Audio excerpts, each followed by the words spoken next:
গল্পের প্রথম থেকে শেষ পর্যন্ত টানা শুধু অ্যাকশন আর অ্যাকশন। কেউ কারোর নাক ফেটে দিচ্ছে, কেউ কাউকে গুলি করে একদম উপরে পাঠিয়ে দিচ্ছে, কেউ আবার পুলিশ স্টেশন উড়িয়ে দিতেও দ্বিধাবোধ করছে না। ভাইরে ভাই, এমন হাড় কাঁপানো অ্যাকশন সচরাচর কোনো মুভিতে দেখা যায় না। এই গল্পের ভয়ানক সব অ্যাসাসিন কোনো পুলিশকেও গোনার টাইম দেয় না। তো যাই হোক, আর বক বক করে আপনাদের মাথা নষ্ট না করি, চ্যানেলটিকে সাবস্ক্রাইব করে চলুন সোজা চলে যাওয়া যাক ট্রিপল থ্রেড নামের অ্যাকশনের রাজ্যে। মুভির শুরুতেই গভীর জঙ্গলের ভিতরে এক ভয়ানক স্কোয়াড আমরা দেখতে পারি, যারা খুব সচেতনতার সাথে সামনের দিকে এগিয়ে যাচ্ছে। এই স্কোয়াডের মধ্যেকার একজন ম্যাপ দেখে দেখে বাকি সবাইকে ইনস্ট্রাকশন দিচ্ছিল, আর সেই ইনস্ট্রাকশন অনুযায়ী সবাই সামনের দিকটাই এগিয়ে যাচ্ছে। তাদের মধ্যেকার একজন হঠাৎ একটি বিদেশি সিগারেটের ফিল্টার খুঁজে পায়, যেটার স্মেল নিয়ে সে খুব ভালো করে বুঝতে পারে কিছুক্ষণ আগেই হয়তো এটা জ্বালানো হয়েছিল, যেটা প্রমাণ করে এই গভীর জঙ্গলের ভিতরে রিসেন্টলি কেউ না কেউ ঢুকেছে। আপনারা যে জঙ্গলটা দেখতে পাচ্ছেন সেটা ছিল থাইল্যান্ডের একটি গভীরতম জঙ্গল। এই গভীর জঙ্গলের ভিতরে বিদেশি কেউ আসা মানে অবশ্যই এখানে কোনো না কোনো ড্রাগ ডিলিং হচ্ছে, যার কারণে তারা আরও বেশি সচেতন হয়ে যায়। তারা তাদের রাইফেল খুব ভালোভাবে চেক করে লোড করে নেয়। এরপর তাদের মধ্যেকার একজন বাইনোকুলার দিয়ে দূর থেকে সবকিছু লক্ষ্য করছিল।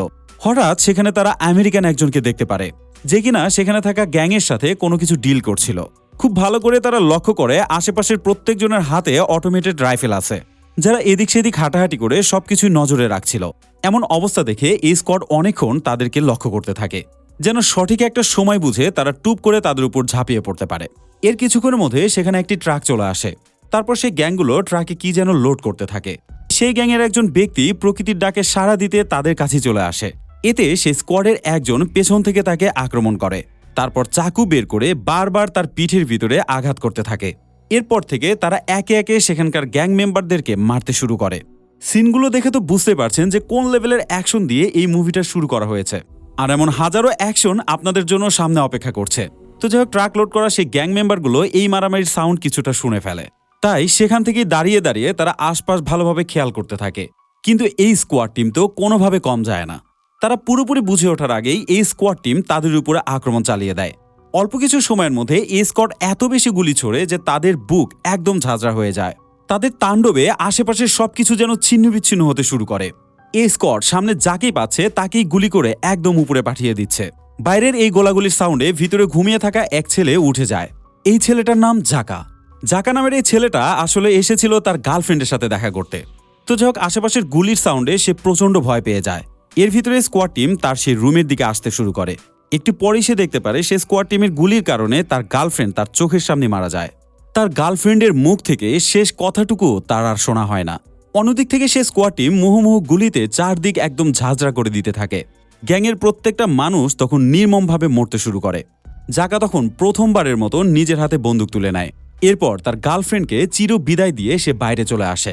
সে বাইরে আসতেই দেখতে পায় সেই স্কোয়াড টিম চারদিকের অবস্থা একদম লন্ডভন্ড করে ফেলেছে। জাকা লক্ষ্য করে সেই স্কোয়াড টিম ভারী ভারী অস্ত্র ব্যবহার করছে।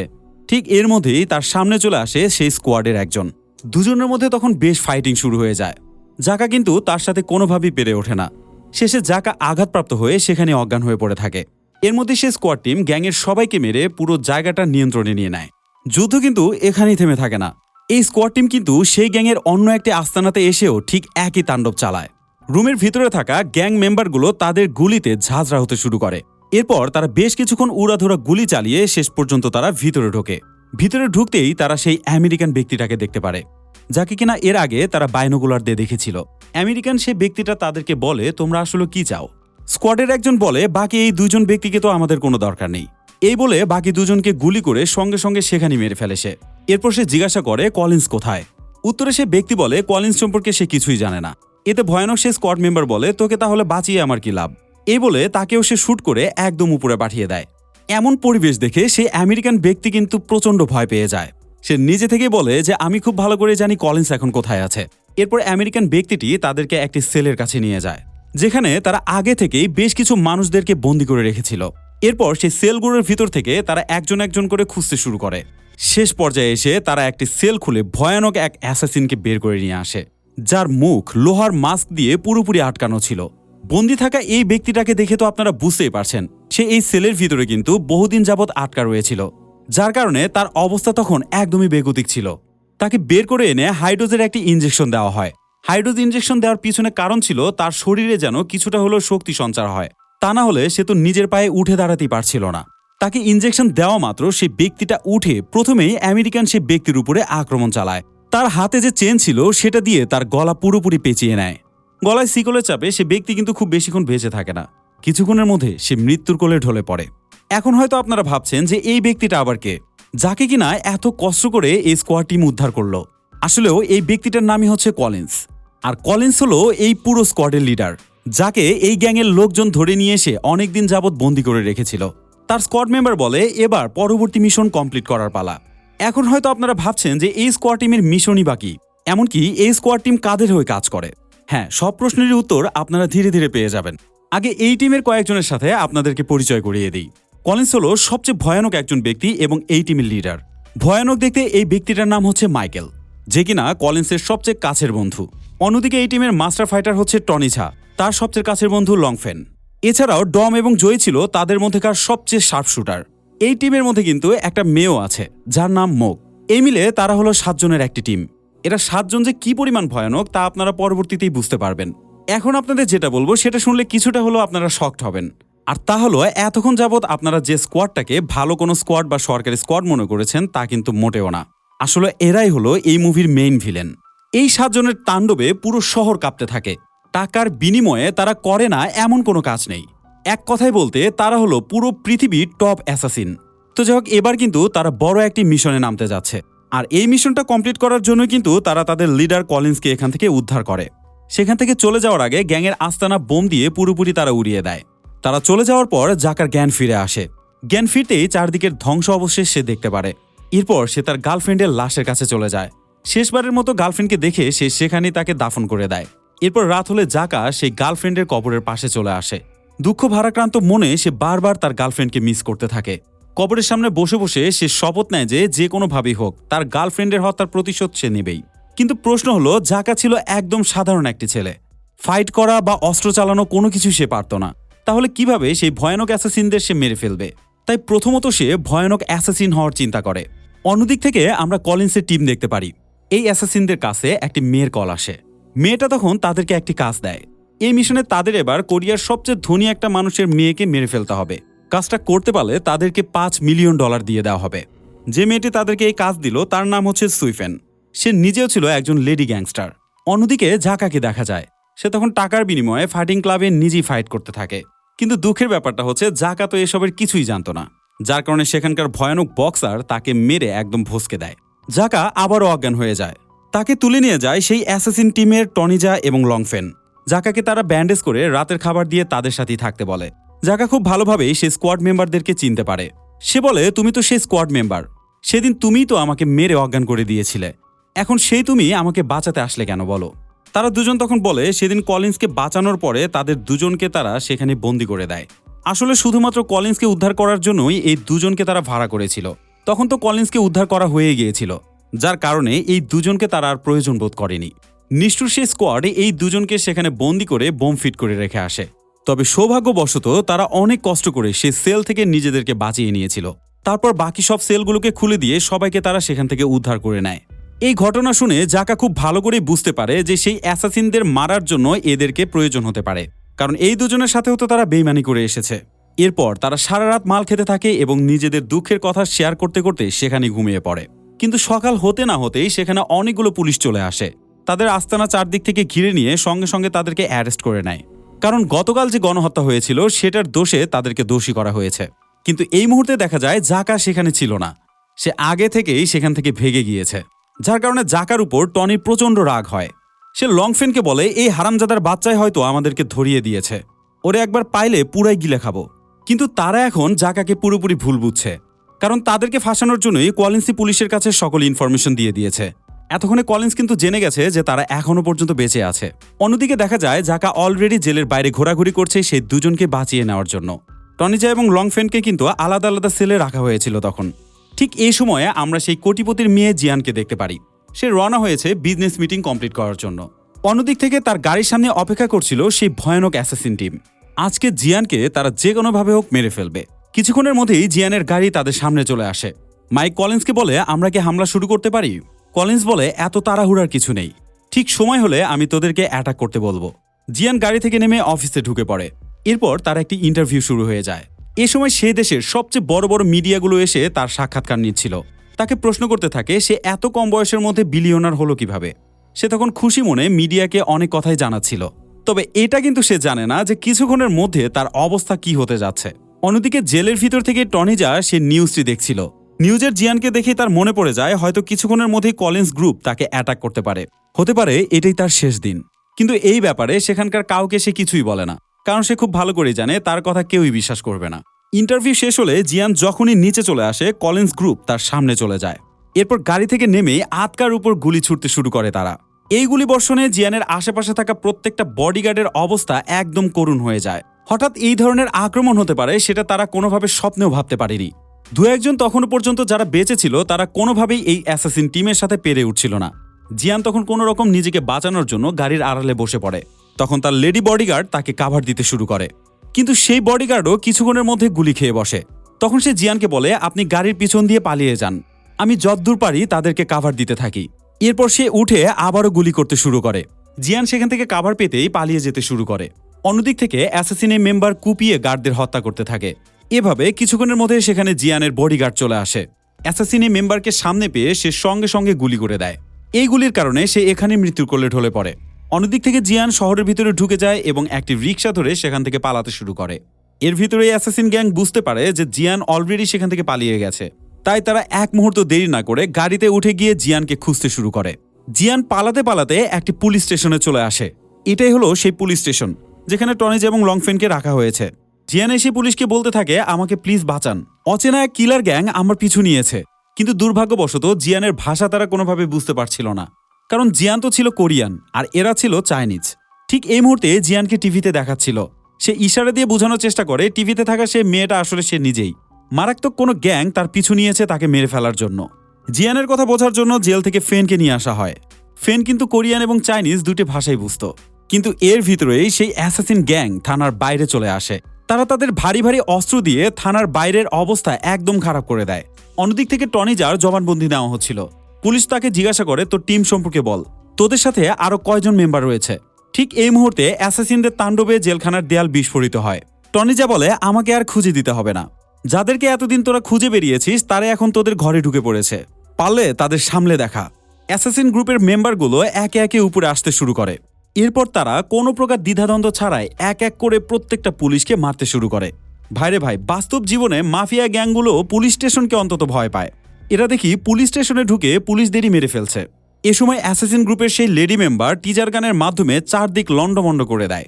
এই অবস্থা দেখে ফেন এবং জিয়ান সেখান থেকে পালাতে শুরু করে। অন্যদিক থেকে অ্যাসাসিন গ্যাং কিন্তু তখনও পর্যন্ত পুলিশ মেরেই চলছে। তাদের তো উদ্দেশ্য একটাই, জিয়ানকে যে কোনোভাবে হোক খুঁজে বের করতে হবে। অন্যদিক থেকে টনি কিন্তু তখনও পর্যন্ত সেখানে বসেই ছিল। তার হাতে হ্যান্ডকাপ থাকার কারণে সেখান থেকে সে পালাতে পারছিল না।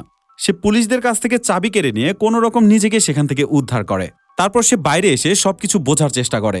সে লক্ষ্য করে অ্যাসাসিন গ্যাং এক এক করে পুলিশদের শেষ করে দিচ্ছে। পুলিশরা সেই অ্যাসাসিন গ্যাংয়ের কিছুই করতে পারছে না। এ সময় আমরা কলিন্সকে দেখতে পারি। সে একজন মেয়ে পুলিশকে গান টার্গেট করে বলে, জিয়ান এখন কোথায় আছে বল।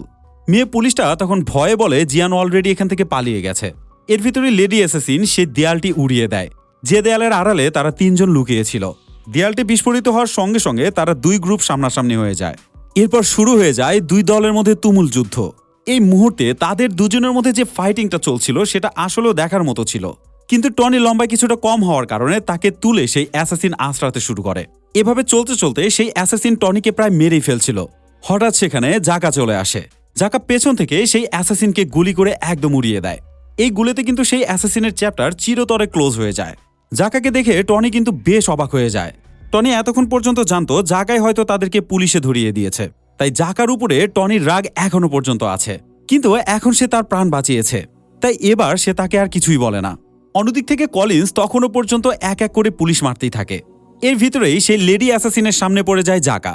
এবার জাকার সাথে সেই মেয়েটার লড়াই শুরু হয়ে যায়। মেয়ে বলে কি হবে, তার যে ঝাল ছিল ভাই একদম দেখার মতো। জাকার মতো এমন একটা ছেলেকে সে যেন কিছুই মনে করছিল না। মানে বলাই যেতে পারে এভাবে আর কিছুক্ষণ ফাইট চললে জাকা তার কাছে রীতিমতো হেরে যেত।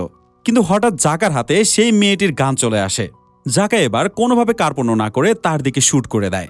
এবার বুলেটের বিস্ফোরণে লেডি অ্যাসাসিনের শরীর একদম ক্ষতবিক্ষত হয়ে যায়। অন্যদিক থেকে জিয়ান এবং ফেন সেখান থেকে পালাচ্ছিল। হঠাৎ তারা জয়ীর সামনে পড়ে যায়। জয়ী অনবরত তাদের দিকে গুলি ছুটতে শুরু করে। এতে তারা দুজন কোনো রকম কাভার করে নেয়। এই ফাঁকে সেখানে টনি উপস্থিত হয়।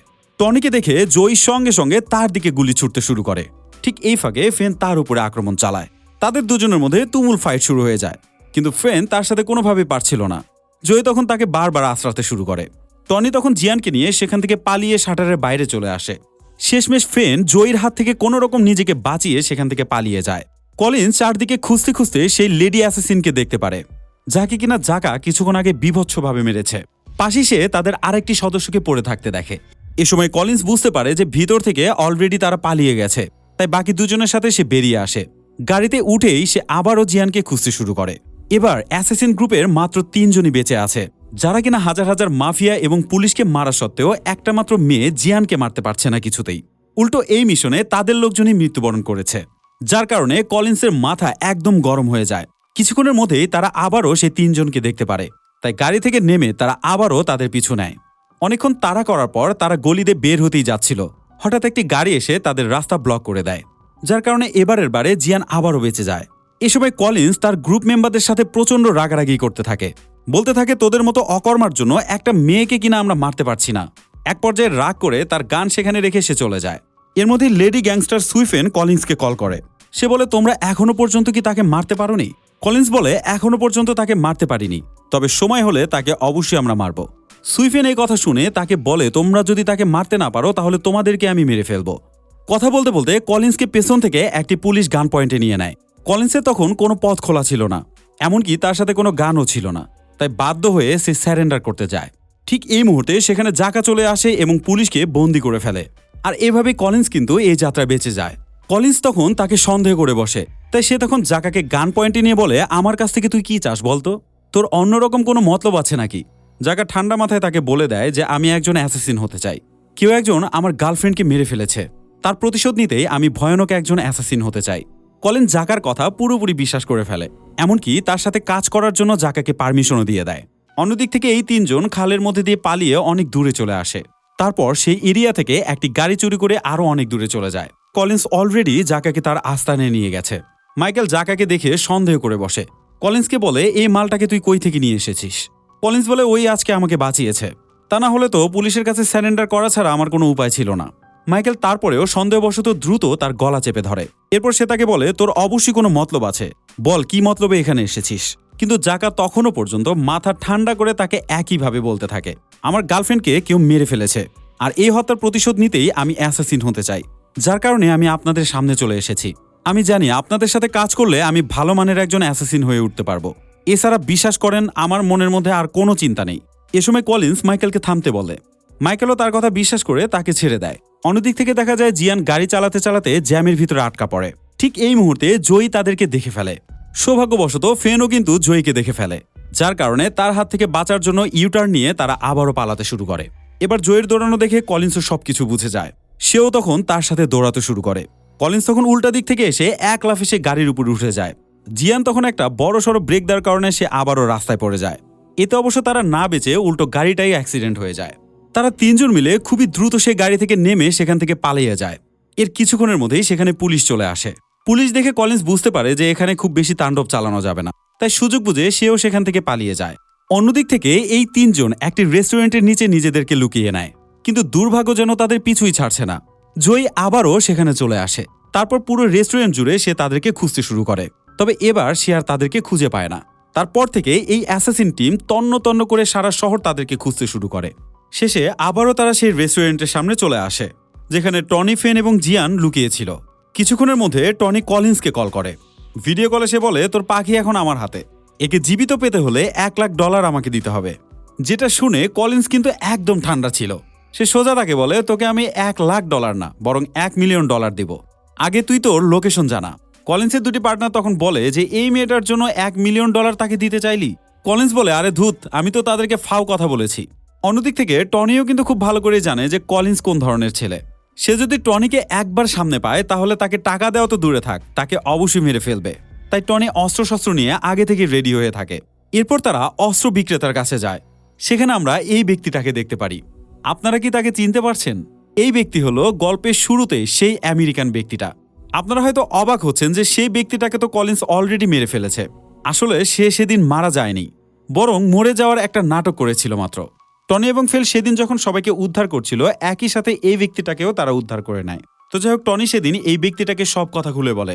আমেরিকান এই সাপ্লায়ার তখন তার বিশেষ গুদামটি খুলে দেয়, যেটা খোলা মাত্র আমরা বিভিন্ন ধরনের অস্ত্রশস্ত্র সেখানে দেখতে পারি। আমেরিকান এই সাপ্লায়ার তখন টনিকে সোজা বলে দেয় যে তোমার যা যা দরকার এখান থেকে নিয়ে যেতে পারো, এর বিনিময়ে তোমার কোনো টাকা দিতে হবে না। তবে একটা শর্ত আছে, কলিন্স নামের কোনো অ্যাসাসিন যেন এই পৃথিবীতে আর এক্সিস্ট না করে। যেভাবেই হোক তার গ্যাংকে তোমাদের মেরে ফেলতেই হবে। পাশাপাশি সে এটাও বলে এই যুদ্ধের জন্য তোমাদের যত প্রকার লোক লাগবে আমি সাপ্লাই করব। আসলে আমেরিকান এই সাপ্লায়ার কলিন্সকে মারার জন্য অনেক প্ল্যান করেছে, কিন্তু কলিন্সের ঠিকানা তো সে জানতো না। তো যাই হোক, টনি তখন তার প্রয়োজনীয় অস্ত্রশস্ত্র নিয়ে সেখান থেকে বেরিয়ে আসে। বিদায় নেওয়ার সময় এই সাপ্লায়ারকে সে বলে অ্যাসাসিন টিমকে মেরে ফেলার জন্য আমি একাই যথেষ্ট, কিন্তু কোনো সময় যদি তোমার সহযোগিতা দরকার হয় তাহলে আমি তোমাকে কল করব। রাত হলে দেখা যায় মাইকেল আরও টিম মেম্বার বাড়িয়ে নেয়। বিল্ডিংয়ের চারদিকে তখন শুধু তাদেরই লোকজন। একই সাথে কলিন সে বিল্ডিংয়ে দাঁড়িয়ে দাঁড়িয়ে অপেক্ষা করতে থাকে। টনিরা তখন জঙ্গলের ভিতরে সেই নদীটা দিয়ে বিল্ডিংয়ের পিছনের দিকে যেতে শুরু করে।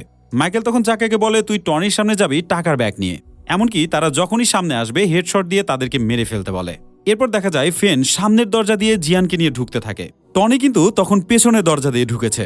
তার হাতে থাকা গানের সাথে সাইলেন্সার লাগিয়ে সে এক এক করে সবাইকে মারতে শুরু করে। জাকা এই মুহূর্তে টাকা নিয়ে সামনের দিকে এগিয়ে যেতে থাকে। টনি এর ভিতরে সেখানে পৌঁছে যায়। এরপর টনি সবার উপরে গুলি চালাতে শুরু করে। এই মুহূর্তে ঘটে যায় অন্যরকম একটি ঘটনা। জাকা এসে সোজা মাইকেলের উপরে গান তাক করে। মাইকেল পিছনে তাকাতেই জাকাকে দেখতে পারে। সে তখন বলে আমি আগে থেকে বুঝেছি তোর অন্যরকম কোনো মতলব আছে। জাকা তখন তাকে শুট করার চেষ্টা করছিল, কিন্তু এই মুহূর্তে তার গানটি কোনোভাবে কাজ করছিল না। এরপর মাইকেল সোজা তার উপর ঝাঁপিয়ে পড়ে। অন্যদিক থেকে জয়ের সাথে ফেনের যুদ্ধ শুরু হয়ে যায়। ফেন কিন্তু জয়ের সাথে কোনোভাবে পেরে উঠছিল না। একটা মুহূর্তে গিয়ে জয়ী কিন্তু তাকে মেরেই ফেলছিল। ঠিক তখনই ফেন তাকে এক লাথি দিয়ে দূরে সরে দেয়। জয়ী উঠে আবারও তার উপরে আক্রমণ চালায়, কিন্তু এই ফাঁকে ফেন একটি ইট নিয়ে সোজা তার মাথায় আঘাত করে বসে। এই আঘাতে জয়ীর চ্যাপ্টার সেখানেই ক্লোজ হয়ে যায়। অন্যদিকে আবারও মাইকেল এবং জাকাকে দেখতে পারি আমরা। যে জাকা এর আগে একটা মেয়ে মানুষের সাথে ফাইট করে পারেনি, সে এখন কিভাবে মাইকেলের সাথে পারবে। মাইকেল তাকে আশ্রাতে আশ্রাতে একদম রক্তাক্ত করে ফেলে। শেষ পর্যায়ে মাইকেল জাকাকে প্রায় মেরেই ফেলছিল। তবে এই সুযোগে জাকা উঠে সজোরে মাইকেলকে একটি লাথি দিয়ে দেয়, যার ফলে মাইকেল সেখান থেকে নিচে পড়ে যায়। এমনকি নিচে থাকা একটি রড তার বুকের ভিতরে ঢুকে যায়। ব্যাস, মাইকেলের চ্যাপ্টার এখানেই কিন্তু ক্লোজ হয়ে যায়। এরপর দেখা যায় টনি এবং কলিন্সের মধ্যে যুদ্ধ তখনও পর্যন্ত চলছে। তাদের যুদ্ধের মধ্যে জাকা হঠাৎ এসে কলিন্সের উপর আক্রমণ চালায়। কলিন্স তাকে দেখে একদম হতভম্ব হয়ে যায়। সে তখন বুঝতে পারে জাকা আসলেও তাদের সাথে বেইমানি করেছে। কলিন্স তখন একাই সেই দুজনের সাথে ফাইট করতে শুরু করে। এবার কলিন্স এতটাই ভয়ানক হয়ে ওঠে যে সে একাই দুজনকে মারতে মারতে 12টা বাজিয়ে দেয়। তবে এক পর্যায়ে কলিন্স চাকু বের করে টনিকেই মারতে যাচ্ছিল। টনি তখন সে চাকুটা ধরে উল্টো তার বুকেই ঢুকিয়ে দেয়। এরপরেও কলিন্স যেন কোনোভাবে থেমে থাকে না। টনি তখন বুঝতে পারে এক চাকুর আঘাতে এই বেচারা কিছুই হবে না। সে তখন আরেকটি চাকু তার কোমর থেকে বের করে সোজা তার বুকে ঢুকিয়ে দেয়। এবার এই চাকুর আঘাতে ফাইনালি কলিন্স মাটিতে লুটে পড়ে। কিছুক্ষণের মধ্যেই সে চিরতরে বিদায় নেয়। কিন্তু এই মুহূর্তে জয়ী তার গান নিয়ে পেছনে চলে আসে। যাকে ফেন কিছুক্ষণ আগে ইট দিয়ে মেরেছিল, সে এখনো পর্যন্ত মরে যায়নি, হয়তো অজ্ঞান হয়েছিল। জয়ী তখন তাদেরকে মারতেই যাচ্ছিল, কিন্তু জিয়ান তার আগে হাতে গান তুলে নিয়ে সঙ্গে সঙ্গে তাকে গুলি করে সেখানে মেরে ফেলে। আর এভাবে পুরো অ্যাসাসিন গ্যাংকে তারা খতম করে দেয়। মুভির শেষ দৃশ্যে দেখা যায় যে মেয়েটা জিয়ানকে মারার জন্য সুপারি দিয়েছিল তাকেও কিন্তু অলরেডি পুলিশ ধরে ফেলে। আর এই পয়েন্টে এসে মুভির গল্পটি শেষ হয়ে যায়। তো বন্ধুরা, আপনারা যারা শেষ পর্যন্ত ভিডিওটি দেখলেন কেমন লাগলো অবশ্যই কমেন্টস করে জানাতে পারেন। পাশাপাশি যদি এমন আরো ভিডিও পেতে চান তাহলে আমাদের চ্যানেলটিকে সাবস্ক্রাইব করতে পারেন। তো আজকের বারে বিদায় নিচ্ছি, দেখা হবে পরবর্তী আরেকটি সুন্দর ভিডিওতে। ততক্ষণে সবাই ভালো থাকবেন, সুস্থ থাকবেন। আল্লাহ হাফেজ।